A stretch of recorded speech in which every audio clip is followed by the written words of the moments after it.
تنسى الإعجاب والاشتراك في القناة.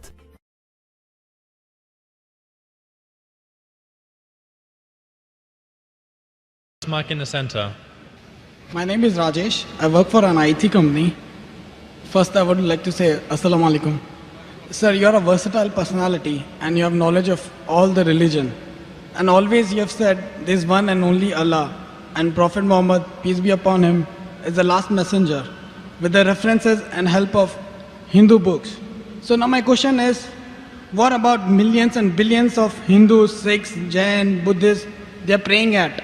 Does their structure exist, or there is only Allah and the Allah? Thank you. The brother asked a very important question. He says that he has heard my talk and I speak of different religions and I try and prove that there is only one Allah and Prophet Muhammad is the final messenger, not only from the Quran, from the Hindu scriptures, from the Christian scriptures. So the question is, what about the millions and billions of non-Muslims, the Hindus, the Christians, that their structure yet exists? As far as the structure existing, if you go to the scriptures, all the scriptures that came before the Quran, in the passage of time, they have been manipulated, there has been corruption, there has been concoction.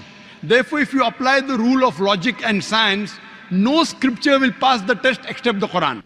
But the beauty of all this is that even though the scriptures of the other religions have been changed, whether it be the Vedas, whether it be Ramayana, whether it be Mahabharata, whether it be Bhagavad Gita, whether it be the Bible, whether it be Dhammapad, what we realize that even in the changed form, even in the corrupted form, there are remnants.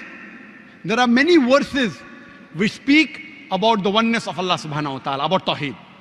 Even though the scriptures have got corrupted, there are parts which yet say that Prophet Muhammad is the last and final messenger. So what I say, that if they do research, and if they really want to be a good Christian, as Jesus Christ, peace be upon him, said, it's mentioned in the Gospel of John, chapter number 16, verse number 12 to 14. I have many things to say unto you, but ye cannot bear them now. For he, when the Spirit of truth shall come, he shall guide you unto all truth. He shall not speak of himself. All that dear shall he say. He shall guide you to truth. He shall glorify me. So here Jesus Christ, peace be upon him, is telling his followers that there is a messenger to come, Prophet Muhammad. If I give you the message now, you will not be able to grasp it. When he comes, he will guide you to all truth. So if a Christian has to be a true Christian, he has to follow the teachings of Prophet Muhammad sallallahu alaihi wasallam. Same thing with the Hindus. There are many references of Muhammad sallallahu alaihi wasallam besides Tawheed. It talks about the Kalki Avatar, the final messenger to come, Prophet Muhammad sallallahu alaihi wasallam. So if you have to be a good practicing Hindu, it's mentioned in Kalki Purana, chapter number 2, verse number 5, verse number 7, verse number 9, verse number 15, that the Kalki Avatar has been described, that his father's name is Vishnu Yas, that is the servant of Allah, Abdullah. Mother's name is Sumati, which means peace and serenity, that's Amina. He'll be born in a village by the name of Sambala, peaceful village, that's Makkah. He'll be born in a family of the chieftains of the village of Makkah. He will have 4 companions, talking of 4 Khulfa Rashidin. He will get the first revelation in a cave, that's Ghar-e Hira. He will migrate northwards and come back. He went to Medina and came back. Several. So if you're a true Hindu, even though the scriptures have got corrupted, have been concocted, if you think the full scripture is the word of God, you have to follow the Kalki Avatar. You have to believe in the last and final messenger. So if you want to follow the structure, and if you do research, you will come to the same last and final messenger, Prophet Muhammad sallallahu alaihi wasallam. Same with Buddhism, same with Judaism, same with Christianity, same with Hinduism. So what I tell them, based on the verse of the Quran of Surah Al-Imran, chapter number 3, verse number 64. Ta'alaw ila kalimatin sawa'in bayna bainakum. Come to common terms as between us and you. What is different, we keep it aside. What is common, let us agree. Let us follow. The first thing is, Allah na'budu illallah, that we worship none but Allah. So what we realize, that what is different we'll discuss tomorrow. What is common, let us agree to follow. Let us agree to follow what is mentioned in the Bible, in the Jewish scriptures, Christian scriptures, Hindu scriptures. God is one. He has got no idols. He has got no image. Idol worship is wrong. All the scriptures mention about the last and final messenger. So my question to them is, then why don't you follow it? Why don't you follow and believe only in one God? Don't do idol worship, worship him alone. And why don't you follow the last and final messenger? And my question to you, brother, is, if you're a Hindu, I think you're a Hindu. Okay? So why don't you follow your scripture which says that there's only one God? It says, Na tasya patima asti. Sveta Setara Upanishad, chapter number 4, verse number 19. In Yajurved, chapter 32, verse number 3. Natasya Pratima Asti. Of that God there is no Pratima. Pratima means Almighty God has got no image, has got no photograph, has got no painting, has got no portrait, has got no statue, has got no sculpture, has got no idol. I am asking you, do you believe in one God? Do you believe? I do. Do you believe idol worship is wrong? No. So why don't you follow your Veda? I tell you one thing. It's not necessary you need an idol or you need a picture or you need a light, you know. Idol is just created so you can focus, you know. It's for few people, those who cannot focus, for them, I mean, there is an idol so that you can focus properly. Correct. This is what is said to me by the Pandits. They tell me, Dr. Zakir Naik, we have read the scripture, we agree with you totally. Idol worship is wrong. But what happened? Those who are initial, toddlers, in the early stage of life, you require idol to concentrate. When you reach higher consciousness, no idol is required. I tell them we Muslims have reached the higher consciousness. We don't require idol. This is the explanation given to you by a Pandit, not by a scripture. It is by a Pandit. I tell them, isn't it mentioned idol worship is wrong? He says, we know. It is like my son, when he goes to second standard, the basics of maths is 2 plus 2 is 4. He says, son, 2 plus 2 is 5. You continue reading that. When you reach standard 10th, I will tell you 2 plus 2 is 4. I'll be the biggest fool. Because 2 plus 2 is equal to 4 is the basic equation of maths. God has got no idol, is the basic thing of God. How can you teach the basics wrong in the lower classes and higher classes? This is told to you by your Pandits and your scholars, not by your scripture. So I'm asking you, do you want to follow your scripture or do you want to follow your Pandit? I want to follow my scripture. Correct. So scripture says, Almighty God has got no image, has got no idol. So do you yet believe in idol worship? No. Fine. So you used to believe, now you have stopped. Excuse me. I said the idol is meant for the few people who cannot concentrate. I didn't say that I believe in. So that means you want to diminish God? For example, brother, I'm asking you a question. Yes, you sir. are helping someone. What's your name? Rajesh. Rajesh. You are helping someone maybe in Sri Lanka.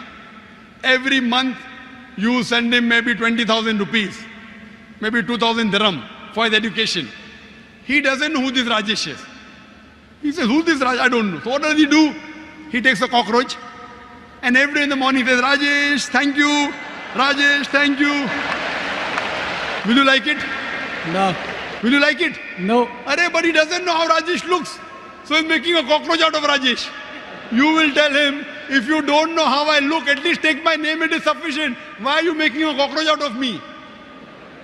Now God is so powerful, you want to make God into that small idol. If the idol falls, the idol breaks. The idol can't help himself. What will the idol help you? So what we say, don't belittle God. Don't abuse God. Oh, if you don't know how he looks, only take his name. Why do you have to insult God? If he only says, Rajesh, thank you, without making a cockroach, you'll be more happy. And compared to you and us, we are human beings. God is, you cannot compare God. You cannot say he's million times more powerful. He is unlimited.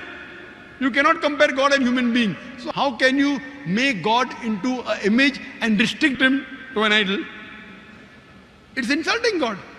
That's what the scriptures say. That he has got no pratima. You can give him attributes, but don't give him an image. Hindu scripture says that, Christian scripture says that, Quran says that. So now do you agree that even for concentration, making idol of God is wrong? Could be. Could be, not yet sure. Not yet sure, huh? Your scripture says don't make, your Pandit says make. So do you want to follow your Pandit or your scripture? The scriptures. And I'm giving you reference. I'm quoting in Sanskrit. If you don't know Sanskrit, open a dictionary, Pratima, you ask your Pandit. There's a person, joker-looking person wearing a cap and a coat and a tie. He is quoting scripture. Is it right? If you can't find the book, you can go to our center in Bombay IRF. We have all these scriptures. So I'm trying to get you closer to your scripture. So now are you convinced that idol worship is wrong? See, my question was, what about millions and billions of people who are following Hinduism and Jainism, Brother, Buddhism. millions of Does billions that of- exist or not? Okay, I agree with your thing. We should not do idol worship. But my question is, I mean, what about millions and billions? They have sentiments. They follow so much. So does that structure exist or it doesn't The exist? structure exists, but it is wrong structure. The structure what So they you think- mean to say everybody should follow Allah? everyone should follow the creator. See, But then you why don't you say mention Allah. only Allah? Why can't we Because- say God? Why Ah, can't we preach very- more about peace, love, Very- humanity? Very good. Why don't Rather than we talk about Hinduism. Why don't I say God? I'll come to it. We'll come one by one. One question at a time, no problem. My plane is early in the morning, so I can stay. Why not call God? You know why? Because God can be played around with. Allah cannot be played. If you add S to God, it becomes God's.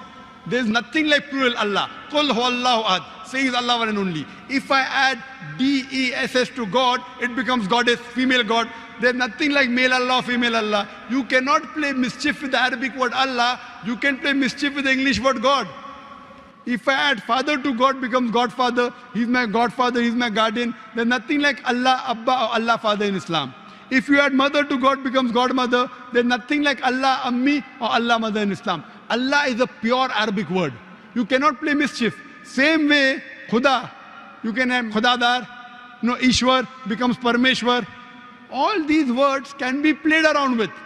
You show any other word which cannot be played around, I will use it, no problem. It should not go against the definition of Allah subhanahu wa ta'ala. I'm saying in Arabic, but when I speak to non-Muslims, I sometimes use God. Knowing very well that God is not the appropriate translation of Allah. But while translating even in Shahada, I'm using the word God. Knowing very well it is not the correct definition. You are talking about, what about the millions and billions of people? Do they have the structure right? Brother, millions will come later on. I am bothered about you first. I am bothered about Rajesh. The million people, God will tell me when you met Rajesh. Why didn't you speak to Rajesh? Million people will come to later on. Whether right or wrong. Fine. I am asking you, brother. I am bothered about you. I am concerned about you because I love you. Thank you, thank you. So I love you, therefore I am asking, are you convinced idol worship is wrong? Yeah, I did say yes. Yes, very good. Are you convinced that the last and final messenger is Prophet Muhammad, peace be upon him? According to your scripture. I don't have much knowledge, whatever. I mean, I listen more to you. I've read about your book. You listen more to me than your scriptures. No. I've read many scholars. I hear them, their cassettes, their videos. So I'm a little confused, like, I don't know whom to believe, whom not to believe. But there are millions and billions of people, So I don't know whether, I'm born in Hindu family. So it's very difficult to, to transform or to convert or to change. But I was just confused, because you always have seen that with examples of Gita and our books, you try to prove that there is Allah and there is Prophet Muhammad, peace be upon him. So I was just confused. What about us then? What we are praying at? Are we praying wrong way or what? Or we just have to, follow you, what you say? Don't follow what I'm saying, follow what God is saying. In your scripture, there's something like Shashtang. You know Shashtang? Shashtang in Sanskrit means 8 parts of the body. So the right way to pray in Hinduism is touching the 8 parts of your body. In Islam, our beloved Prophet ﷺ said that when you do sujood, you touch your forehead, you touch your nose, you touch your 2 hands, your 2 knees and the 2 feet. 8 parts. In your Hindu scripture also, the real way to pray is Shashtang, touching the 8 parts of your body. Don't get confused. I am giving you from your scripture. I want to remove your confusion. I am asking when your pandits speak, tell them, go and check up. Don't just follow me blindly. You say you listen to my speeches, you feel the speeches are logical. So when it is logical, when you go to school, teacher tells you 2 + 2 is 4, she convinces you agree. So sir, when both the books are saying same, both the religions are saying the same. So why can't we speak about peace and love rather than talking about one religion? That's what I'm talking about, peace. That follow one God who is your creator. If you want to get peace, you can only get peace by following the commandments of one creator. Though the religious books are different, what I'm trying to point out the commonalities. I'm not criticizing Hinduism, I'm not criticizing Christianity. I can give a bigger speech of differences between Hindu scriptures and Islamic scriptures. I can give a bigger talk and a longer speech on differences between Bible and Quran. But my aim is not to spread enmity, my aim is to spread peace. So because my aim is to spread peace, I am taking the commonalities and telling you the common point of both these religions, both these scriptures is believing in one God. I am trying to spread peace. Islam means peace acquired by submitting your will to God. The ultimate peace is not only no war. No war, no fighting is only temporary peace. The ultimate peace is peace of mind, peace at heart, and peace in the next life. What I'm trying to propagate is not only peace in this world, peace in the next life. That's the reason I'm trying to get all the different human beings and telling them, do little research, spend little time, try and understand who are creators, try and submit your will to this creator. What I request you to do is submit your will to Almighty God. Follow the instructions of the last and final messenger, and then inshallah you'll get total peace. Thank you. Hope that answers the question.